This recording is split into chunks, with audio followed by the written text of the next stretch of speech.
حضرت علی رضی اللہ تعالیٰ عنہ نے اپنے حریف ولید کو ایک ہی وار میں تئے تیغ کر دیا۔ ان کے بعد جھپٹ کر عبیدہ رضی اللہ تعالیٰ عنہ کی مدد کی اور ان کے حریف شیبہ کو بھی قتل کر دیا۔ مشرکین نے طیش میں آ کر عام حملہ کر دیا۔ یہ دیکھ کر مجاہدین بھی نعرہ تکبیر کے ساتھ کفار کے نرغہ میں گھس گئے اور عام جنگ شروع ہو گئی۔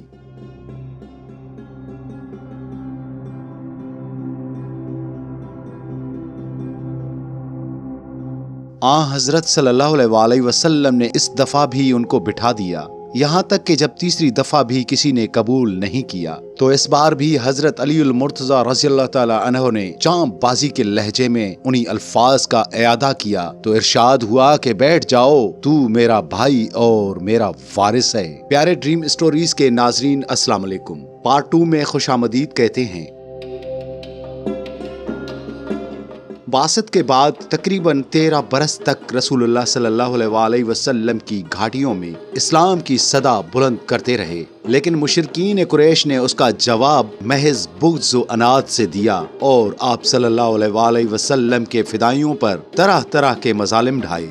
رحمت للعالمین صلی اللہ علیہ وسلم نے اپنے جان ساروں کو اسیر پنجہ ستم دیکھ کر آہستہ آہستہ ان سب کو مدینہ جانے کا حکم دیا۔ چنانچہ چند نفوس قدسیہ کے علاوہ مکہ مسلمانوں سے خالی ہو گیا۔ اس ہجرت سے مشرکین کو اندیشہ ہوا کہ اب مسلمان ہمارے قبضہ اقتدار سے باہر ہو گئے ہیں، اس لیے بہت ممکن ہے کہ وہ اپنی قوت مضبوط کر کے ہم سے انتقام لیں۔ اس خطرے نے ان کو خود رسول اللہ صلی اللہ علیہ وسلم کی جان کا دشمن بنا دیا۔ چنانچہ ایک روز مشورہ کر کے وہ رات کے وقت کاشانہ نبوت کی طرف چلے کہ مکہ چھوڑنے سے پہلے ذات اقدس صلی اللہ علیہ وسلم کو دنیا سے رخصت کر دیں، لیکن مشیت الہی تو یہ تھی کہ ایک دفعہ تمام عالم حقانیت نور سے پر نور اور توحید کی روشنی سے شرک کی ظلمت کافور ہو جائے۔ اس مقصد کی تکمیل سے پہلے آفتاب رسالت کس طرح غروب ہو سکتا ہے،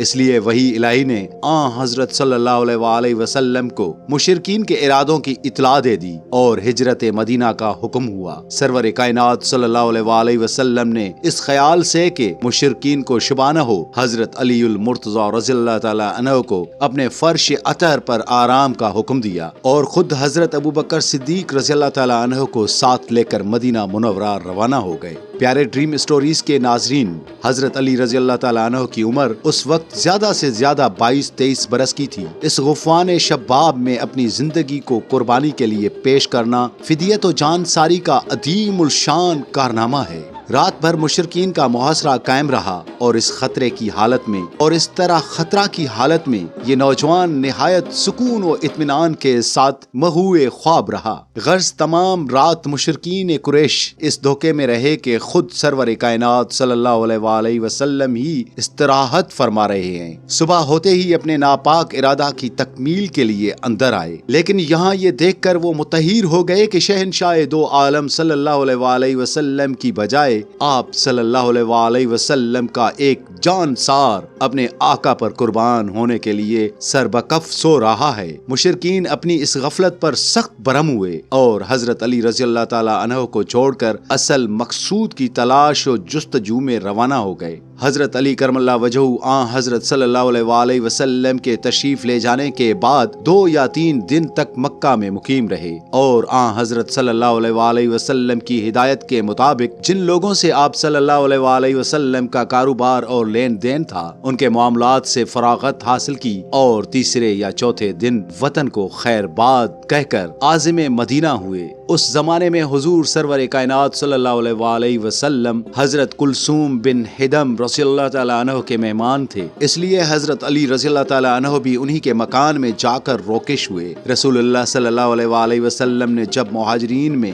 باہم بھائی چارہ کرایا تو حضرت علی رضی اللہ تعالی عنہ کو اپنا بھائی بنایا۔ پیارے ڈریم سٹوریز کے ناظرین، مدینہ کا اسلام مکہ کی طرح بے بس و مجبور نہ تھا، بلکہ آزادی و حریت کی سرزمین میں تھا، جہاں ہر شخص اعلانیہ خدا واحد کی پرستش کر سکتا تھا۔ اور احکام شریعہ نہایت اطمینان کے ساتھ ادا کر سکتا تھا۔ مسلمانوں کی تعداد بھی روز بروز بڑھتی جاتی تھی، یہاں تک کہ ہجرت کے 6 یا 7ویں مہینے سرکار کائنات صلی اللہ علیہ وآلہ وسلم کو ایک مسجد تعمیر کرنے کا خیال پیدا ہوا۔ آپ صلی اللہ علیہ وآلہ وسلم نے اس کی بنیاد رکھی اور اپنے رفقا کے ساتھ خود اس کی تعمیر میں حصہ لیا۔ تمام صحابہ جوش کے ساتھ شریک کار تھے۔ حضرت علی کرم اللہ وجہہ اینٹ اور گارا لا کر دیتے تھے اور یہ رجز بڑھتے تھے۔ جو مسجد تعمیر کرتا ہے کھڑے ہو کر اور بیٹھ کر اس مشقت کو برداشت کرتا ہے، اور جو گرد و غبار کے باعث اس کام سے جی چراتا ہے،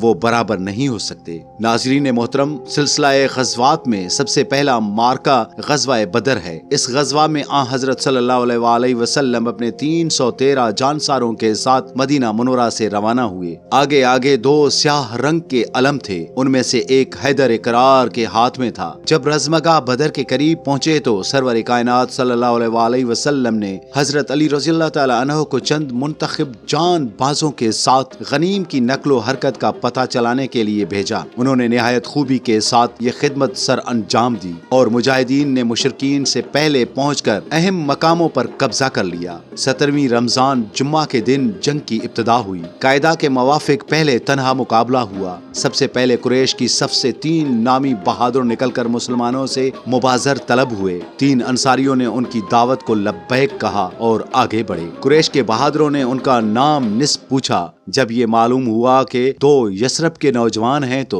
ان کے ساتھ لڑنے سے انکار کر دیا اور آن حضرت صلی اللہ علیہ وآلہ وسلم کو پکار کر کہا، اے محمد صلی اللہ علیہ وآلہ وسلم، ہمارے مقابلے میں ہمارے ہمسر کے آدمی بھیجو۔ اس وقت آن حضرت صلی اللہ علیہ وآلہ وسلم نے اپنے خاندان کے 3 عزیزوں کے نام لیے، حمزہ رضی اللہ تعالی عنہ، علی رضی اللہ تعالی عنہ اور عبیدہ رضی اللہ تعالی عنہ۔ تینوں اپنے حریفوں کے لیے میدان میں آئے۔ حضرت علی رضی اللہ تعالی عنہ نے اپنے حریف ولید کو ایک ہی وار میں تیخ کر دیا۔ ان کے بعد جھپٹ کر عبیدہ رضی اللہ تعالی عنہ کی مدد کی اور ان کے حریف شیبہ کو بھی قتل کر دیا۔ مشرکین نے تیش میں آ کر عام حملہ کر دیا۔ یہ دیکھ کر مجاہدین بھی نعرہ تکبیر کے ساتھ کفار کے نرغہ میں گھس گئے اور عام جنگ شروع ہو گئی۔ شیر خدا نے صفیں کی صفیں الٹ دیں اور ذوالفقار حیدری نے بجلی کی طرح چمک چمک کر اعدائے اسلام کے خرمن ہستی کو جلا دیا اور مسلمان مظفر و منصور بے شمار مال غنیمت اور تقریباً 70 قیدیوں کے ساتھ مدینہ واپس آئے۔